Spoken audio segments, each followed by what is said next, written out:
সন্তোষ শর্মা এখন তিনি দৈনিক কালবেলার সম্পাদক ও প্রকাশক। কাজ করেছেন শক্তি নামের পত্রিকায়। সাপ্তাহিক সুগন্ধার মালিক ছিলেন সন্তোষ শর্মা। হয়েছিলেন দৈনিক আমাদের সময় পত্রিকার ব্যবস্থাপনা সম্পাদকও। দেশে পূজা উদযাপন পরিষদের কেন্দ্রীয় কমিটির সাধারণ সম্পাদকও তিনি।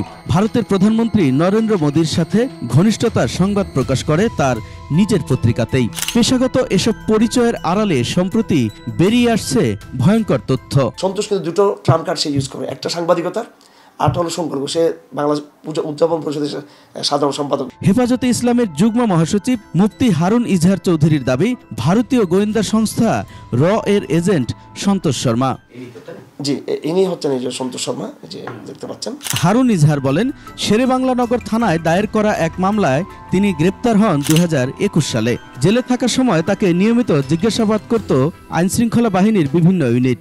সিটিটিসির কার্যালয়ে পুলিশের জিজ্ঞাসাবাদের সময় তিনি মুখোমুখি হন সন্তোষ শর্মারও। আমি বললাম যে আমি চোখ বাঁধা অবস্থায়, আপনাদের হ্যান্ডকাপ পরা চোখ বাঁধা, আমি আপনাদের কোনো হেল্প করতে পারবো না, আই ফিল নার্ভাস। তো একটা পর্যায়ে তারা আমার চোখটা খুলে দেয়। আমাকে সন্তোষ বলতেছে যে আমি এই মানবাধিকার সংস্থার পক্ষ থেকে এসেছি, আর এই ভদ্রলোক শ্রীলঙ্কা থেকে এসেছেন, তিনিও মানবাধিকার সংস্থার একজন বড় দায়িত্বশীল, তিনি আপনাকে কিছু জিজ্ঞেস করবেন, তো আপনি সত্য কথা বলার চেষ্টা করবেন। সন্তোষ নিজে জিজ্ঞাসাবাদ শুরু করলো, আপনি আফগানিস্তানে কয়েকবার গিয়েছেন? আমি বললাম আমি আফগানিস্তান যাবো কি জন্য? সে তখন আমাকে বলছে আপনি মিথ্যা কথা বলতেছেন। সে আমাকে ধমক দিচ্ছে এবং বলতেছে আপনি যদি সত্য কথা না বলেন আপনার কিন্তু অসুবিধা হবে।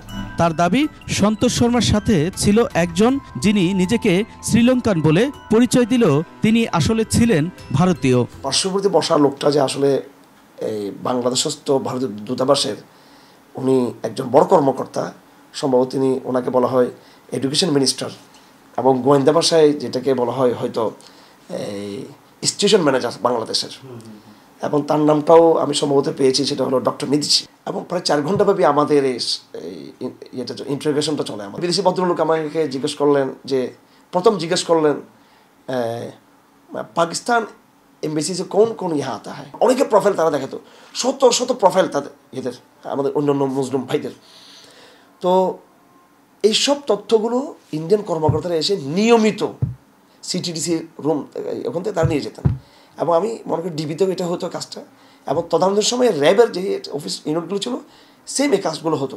অর্থাৎ দেশের জনগণের, নাগরিকদের এই তথ্যগুলো বিদেশিরা নিয়ে যেত। যখন জিজ্ঞাসাবাদ করতেছে বাংলাদেশের একজন ডিসি, একজন এডিসি, তারা একেবারে শ্রোতার মতো নিরীহ লোকের মতো তারা তাকিয়ে আছে। তারা এখানে ডিসি আব্দুল মান্নান বসা, সামনে ডিসি ইমরান বসা, মনে হচ্ছে যেন যারা বিদেশ থেকে আসছেন উনি big boss, he is big boss, আর এনারা হলেন চাকর বাকর। র এর এজেন্ট সহ সন্তোষ শর্মা তাকে জিজ্ঞাসাবাদ করেই ক্ষান্ত হননি। পুলিশ কর্তাদের টাকা দিয়েও জিজ্ঞাসাবাদ অব্যাহত রাখেন। এইভাবে একটা খাম, মোটা একটা খাম, সেখানে অবশ্যই খামের ভিতর তো কি ছিল বুঝতে জানি, এটা একটা খাম ধরে দিল, ডিসি আব্দুল মান্নানের হাতে ধরে খামটা রাখলো, এবং তারা একটু করে বিব্রত হয়ে আবার হাসি দিল সে, এবং একটা এরকম লিস্টি দিলেন তার কাগজের একটু বড়। রাত্রে 1টা-2টার দিকে আমাকে ঘুম থেকে ডেকে টর্চার রুমে ঢুকানো হয়, এবং একজন এডিসির নাম এডিসি তৌহিদ, সম্ভবত এডিসি আতিক, এডিসি তৌহিদ, এর দাঁড়িয়েও আছে। সে আমাকে অনেক নির্যাতন করেছে, অনেক বেশি আমার উপর সে প্রেশার সে তৈরি করেছিল, এবং আমাকে বলছে মিথ্যা স্বীকারোক্তি দেওয়ার জন্য। তো রাত 2টা বাজে নিয়ে ওই কাগজটা নিয়ে, যে কাগজটাকে আমি দেখলাম যে তাদের কাছে ছিল, তখন সেটা সেম কাগজ বের করে তারা আমাকে জিজ্ঞাসাবাদ শুরু করলো। এমন অভিযোগ আছে আরো। সে বললো আমি মানবাধিকার কর্মী, আমি আপনাকে হেল্প করতে আসছি, সহযোগিতা করতে আসছি। তো আমি চিন্তা করলাম আমি এত ঘুম থাকার পরে, মামলা দেওয়ার পরে হয়তো আল্লাহ তাআলা কোনো সাহায্য আসতে পারে, একটু মানবাধিকারের কথা বলতেছে।